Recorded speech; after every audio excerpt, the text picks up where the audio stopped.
When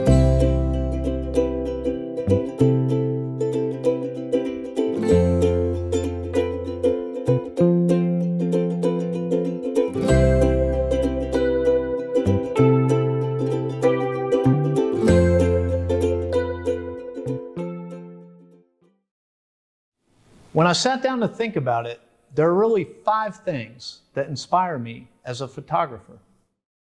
They say a picture is worth 1,000 words, but how do we take a photo that tells a story? Let me start by telling you my story toward photography. I grew up on a dirt road in the woods in the section of northeastern Pennsylvania known as the Endless Mountains. I didn't have a lot of neighbors around, so I spent a lot of time alone, and I was always very creative. I dreamt of playing baseball for the Phillies, but my biggest dream was always to be a pro cartoonist. I spent endless hours writing and drawing as a kid, full books and comic books. So since I loved writing, even though it wasn't creative writing, I went to Penn State and majored in journalism. I played baseball in college and was writing sports for some local publications, which is what I actually thought I'd do with my life at that point. September 11th, 2001 changed all that. My best friend, Jeremy Skillings, worked in Tower 1 of the World Trade Center. Amazingly, he was able to evacuate the building from the 54th floor, but a lot of his friends and co-workers were lost in the tragedy. My father was a UH-1 pilot in the Army and Army Reserve, and while soldiers were always my heroes, I never thought I'd wind up on that path. September 12th, though, I went to the recruiter, and he told me the job of a military photojournalist. I joined shortly thereafter. At this point, I had written a lot, but because in those days, newspapers had a dedicated photography section, I hadn't taken a single photography class in high school or college. I didn't really know what to expect. When I started taking photos of the subjects of my stories, though, I soon found I sort of had a knack for it. I was very visual anyway, except now I didn't have to draw the things I saw to tell my stories. I could capture them with a camera. And the subject matter was incredible. Soldiers on the ground, in the air, jumping out of airplanes, shooting, running, communicating, massive moving machines, rappelling, climbing obstacles. Man, I was in heaven. When I started taking photos for my stories, I really didn't know what I was doing. I tried to anticipate what was about to happen and just get in a good spot to take a picture. I was mostly using automatic settings and doing what they call spraying and praying, taking hundreds of photos and just sorting out the best ones later. Luckily, because the subject matter was so good, I usually got something decent, even if it was mostly by luck.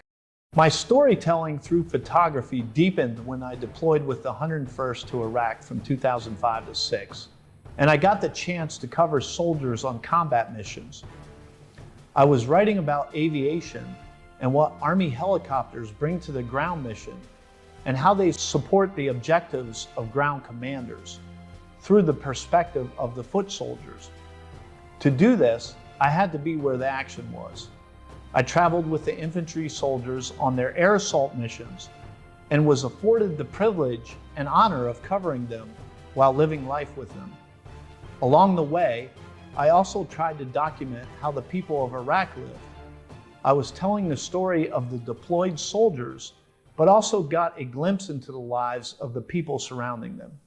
This photo of a woman washing dishes in the creek and a truckload of Iraqi army soldiers shows a life very different from that of most Americans. This photo from Afghanistan of a child whose best toy is literally a bent piece of wire, and this small child sitting in a pile of brush and rubble tells the story of how rough daily life in these parts of the world can be. Here are a few of those glimpses into life in places from around the world.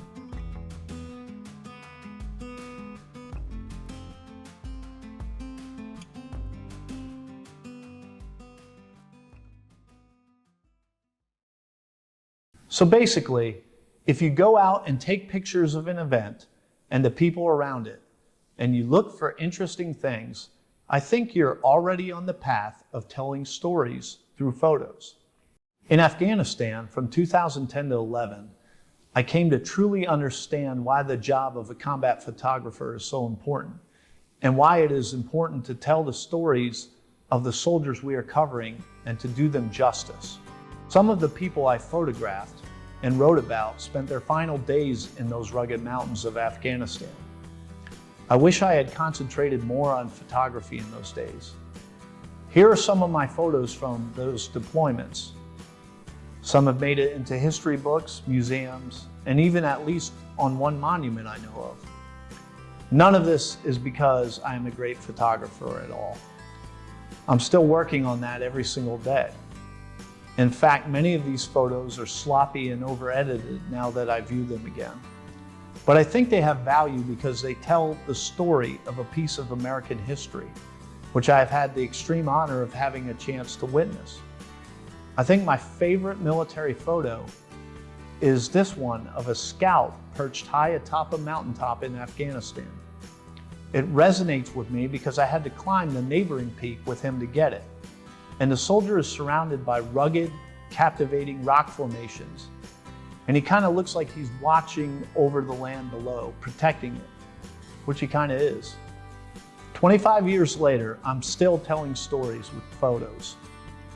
After leaving active duty at Fort Campbell in 2006, I became a police officer in nearby Nashville, Tennessee. In 2013, I got the chance to move from police patrol to the crime scene investigation unit. Here, instead of documenting training or combat missions, I'm afforded the opportunity to chronicle our most serious crimes through the scenes and evidence left behind.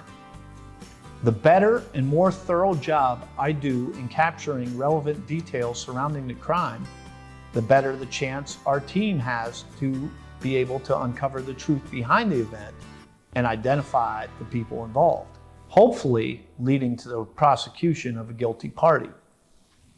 Although these shots are strictly informational and not designed to be aesthetically pleasing, they still play a role in telling the story of what happened. The basics of telling a story with photos, such as shooting in a 3-shot sequence, still apply.